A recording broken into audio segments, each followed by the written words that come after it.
Okay, so our next speaker is truly an amazing person. She has over 21 years of clinical experience, and through her lived experiences has dedicated her life to sowing seeds of hope, faith, and healing in all the work that they do. She is the founder and CEO of Doula for the Soul Enterprises. Let's give it up for Tawanna Marie.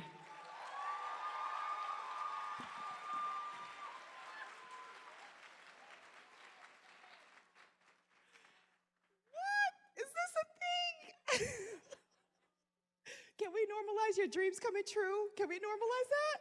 Like right now? Right now?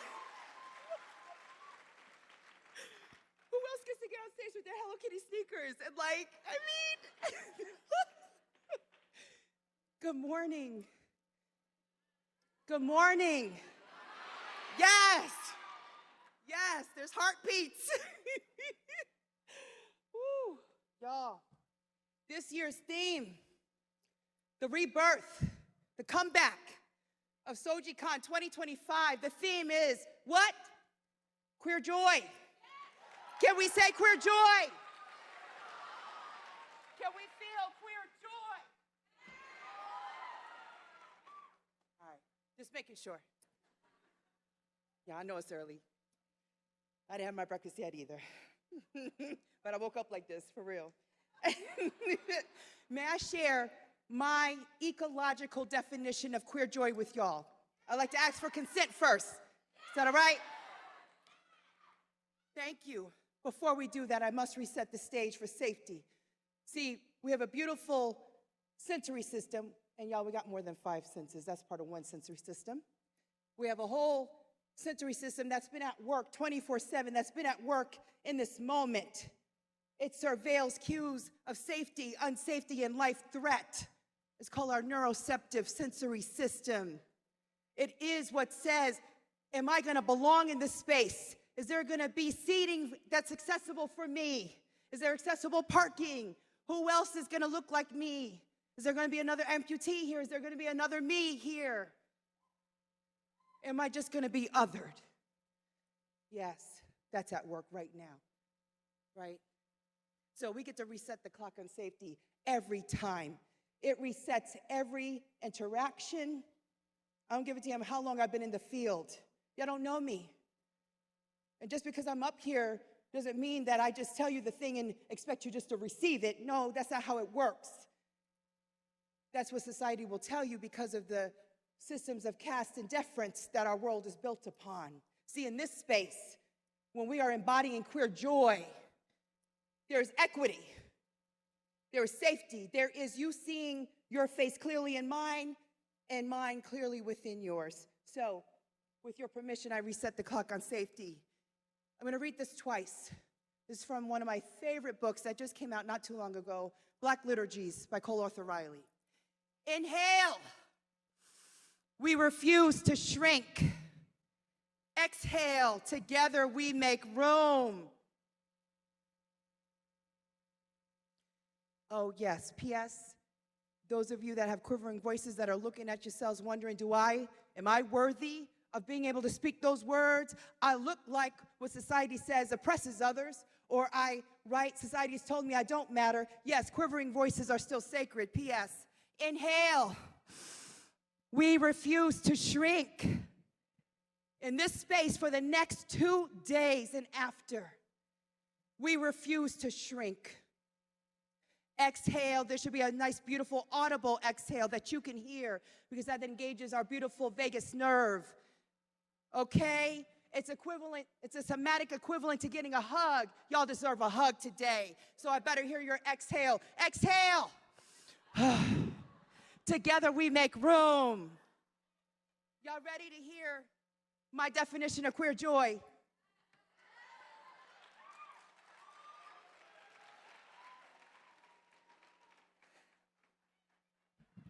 All right, y'all, I need somebody to help me with time because, when my clients will tell you when I get in the flow, I get in the flow.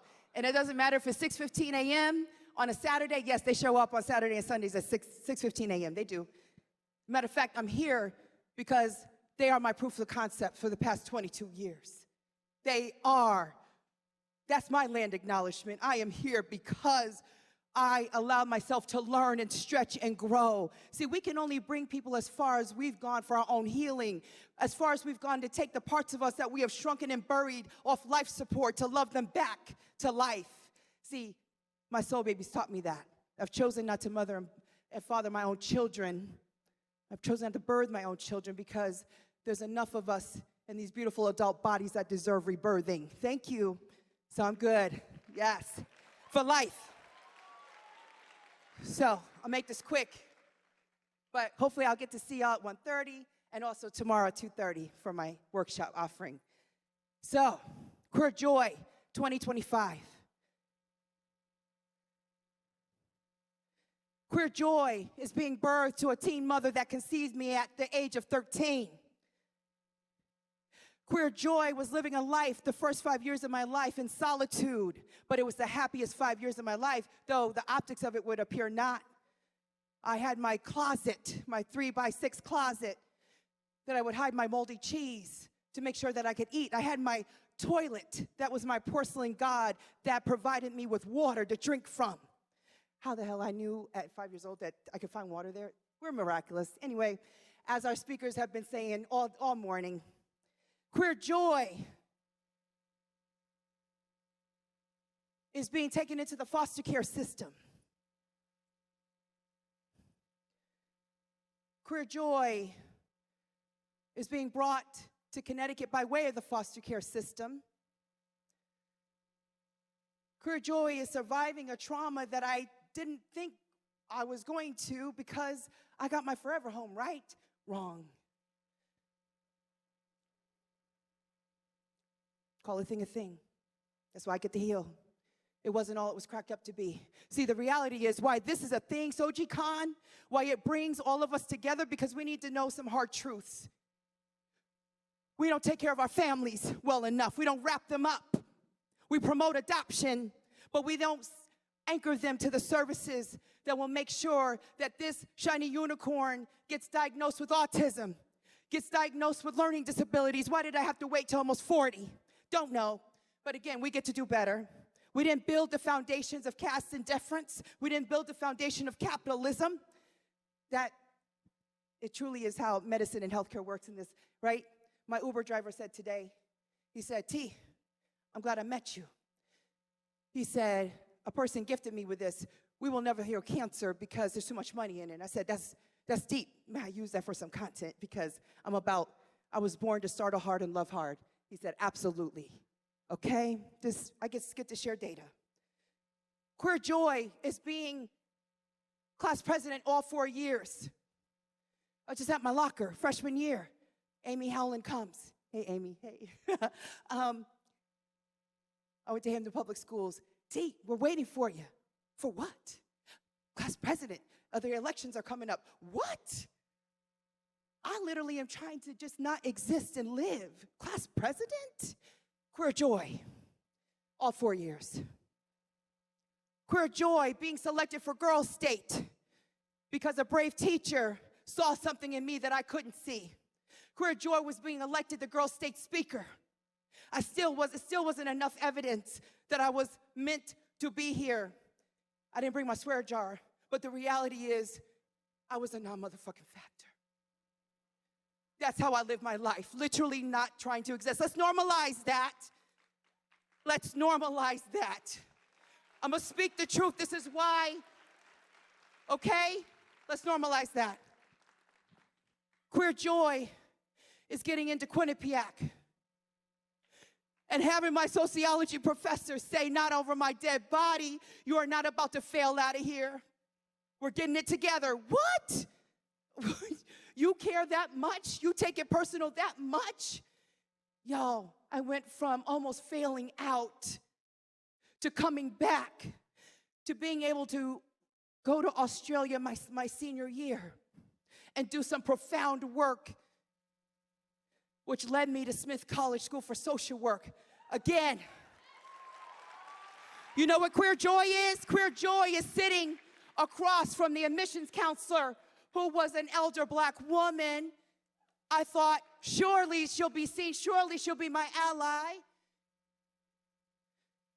Q, elder, admission counselor. You know, we rarely accept college students. You know, we rarely accept students right out of college. Our students are renowned. They've had multiple careers. What? Wait. Even though I struggled to believe that I was a motherfucking factor, 2 people in my life said they saw me in social work. Y'all, I didn't know what social work was. But what I realized was my joys of anthropology, sociology, psychology, political science, existential philosophy. I want to do all the things. F one thing? No. How can I do all the things? Because that's just who I am. Social work was a perfect container for that. That's why I went in. I just let people think what they want to think. Listen, I didn't know what therapy was until well after grad school, y'all. That's what I mean. That shouldn't have been a thing considering I came here by way of the foster care system. Check that, let that, water that. A child with complex trauma, invisible disabilities, untouched, no help. Let that sink in. Queer joy is looking at her and saying, how dare you? Well, after I slapped my hand on the desk, like literally banged my fist on the desk, how dare you tell me? Look, here's somebody feeding me my evidence. You're not motherfucker. She's feeding. But I believed in the souls that saw something. It matters. It matters, just like Tony Ferriola coming to me. I don't know him. I don't know them, right? I couldn't wait to see. When I saw you on there, I cried. What? You know about me? Never underestimate the value of your presence, y'all. Queer joy is that. Queer joy is getting into Smith. Class of 2005.